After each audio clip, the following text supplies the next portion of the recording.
গ্ৰহণ বাছা সিন্ধু পিতা দৃষ্টিহীন পিতা মাতাৰ আচল অৰ্থ কওক পিতা কচোন বাছা পিতা শুনো তোৰ মুখেৰে কিমান দূৰ পালোহি আমি পিতা বাছা আমি এতিয়া অযোধ্যাৰ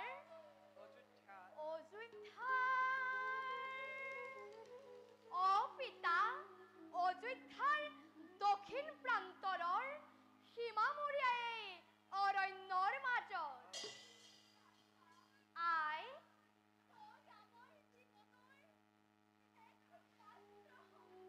হয় আই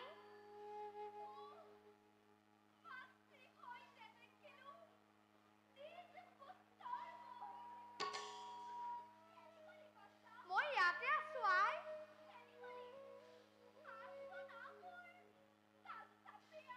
আই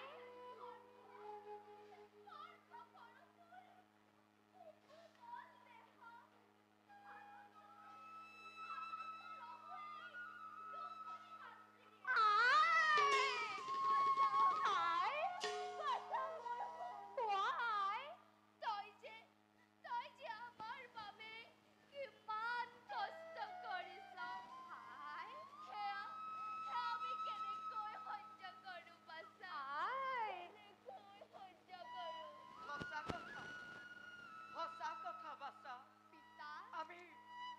অপৰাধী তোৰ গোচৰত পিতা আমি তোৰ কলপ্ৰকৈ তোক কিমান যে শাস্তি দিছো পিতা কিমান যে শাস্তি দিছো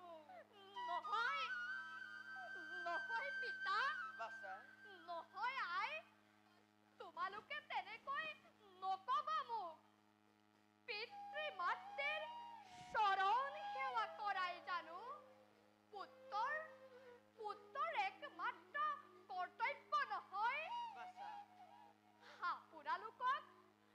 আপোনালোকক সেৱা কৰাটো মোৰ বাবে যে কিমান আনন্দৰ কথা সেয়া মই আপোনালোকক বুজাম কেনেকৈ সেৱা কৰাৰো এটা বয়স আছে ভাই এই কোমল বয়সতে আই তই যে আমাৰ বাবে কিমান কষ্ট কৰিছ সেয়া আমি কেনেকৈ সহ্য কৰো বাছা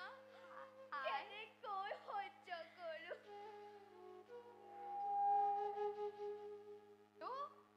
মইনো কি কষ্ট কৰিছো আই তুমি জানো নাজানা আই পিতা স্বৰ্গ পিতা ধৰ্ম পিতা হি পৰমং তপঃ পিতৰি প্ৰীতিমাপন্নে প্যন্তে পিতাং সৰ্বদেৱতা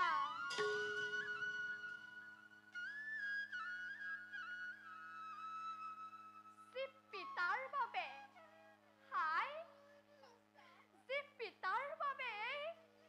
বিনন্দীয়া সৃষ্টি দেখিলো মাতৃয়ে 10 দিন গৰ্ভত ৰাখি বক্ষৰ অমৃতেৰে মোক ডাঙৰ কৰিলে তাৰ প্ৰতিদান জানো কোনো পুত্ৰই জীৱনত খুজিব পাৰিব আই কেতিয়াও নোৱাৰে আই কেতিয়াও নোৱাৰে তই বৰ ডাঙৰ কথা কবলৈ শিকিলি বাছা পিতা এৰা জীৱনে শিকাইছে তোক যে সময়ত তোৰ সমনীয়াই হাঁহি ধেমালি ৰং ৰহস্যে এই জীৱন উপভোগ কৰিছে পিতা সেই সময়ত তই আমাক জীয়াই ৰাখিবলৈ জীৱন সংগ্ৰাম কৰিছ পিতা হাবিয়ে বননিয়ে ফল মূল বিচাৰিছ দুৱাৰে ভিক্ষা মাগিছ কেতিয়াবা ভোকত কেতিয়াবা অনিদ্ৰাত তোৰ দিন পাৰ হৈছে ৰ'দে বৰষুণে তিতি ফুৰি ইমান কষ্ট কৰি তই আমাক কিয় জীয়াই ৰাখিছ বাছা? পিতা তই আমাক কিয় জীয়াই ৰাখিছ? পিতা নহয় নহয় পিতা বাছা নকব আৰু অন্ধ হলেও আপোনালোকৰ প্ৰচায়াত থাকি মই সাহস পাওঁ পিতা বাছা আপোনালোকৰ অবিহনে মই তেনেই নিথৰুৱা হৈ পৰিব পিতা তেনেই নিথৰুৱা বাছা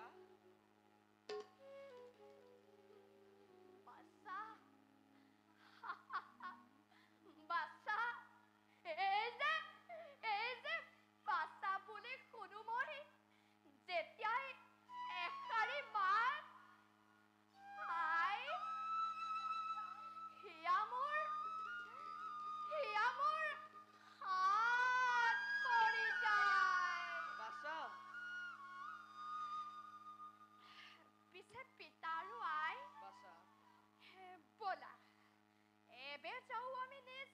লক্ষ্য স্থানে বল বল বাছা বল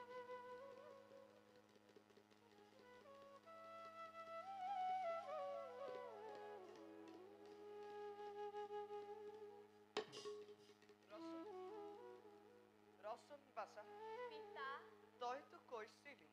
আমি গত যাৰ দক্ষিণ প্ৰান্তৰ সীমামূৰীয়াই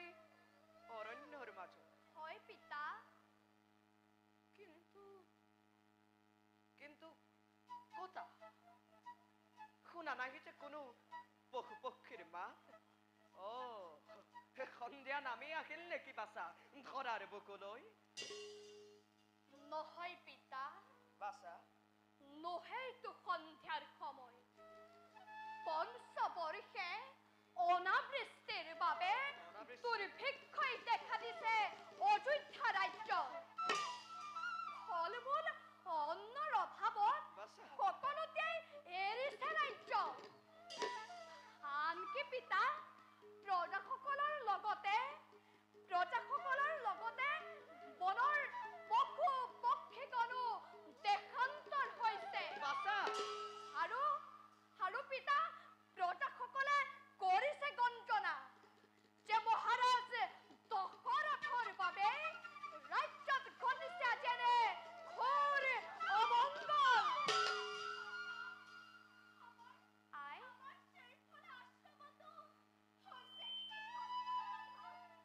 নাই প্ৰে মোৰ শ্ৰীফলা আশ্ৰমত খোৱা নাই ফল মূলৰ অভাৱ তথাপিতো মনত মোৰ লাগিছে বেজান মহাৰাজ দশৰথৰ কৰ্মৰ বাবে আজি শান্তি প্ৰিয় প্ৰজাগণে ভোগিছে নিকাৰ দশৰথ তোৰ জীৱন পবিত্ৰ কুলত জন্ম লৈ পবিত্ৰ কৰিলি বংশ ডুবালি নৰকস্তই পৰিপুৰুষ কিয় তই ৰাজচন্দ্ৰ হত্যা পিও কৰি কিয় তই ৰাজচন্দ্ৰ হত্যা পিও কৰি আছ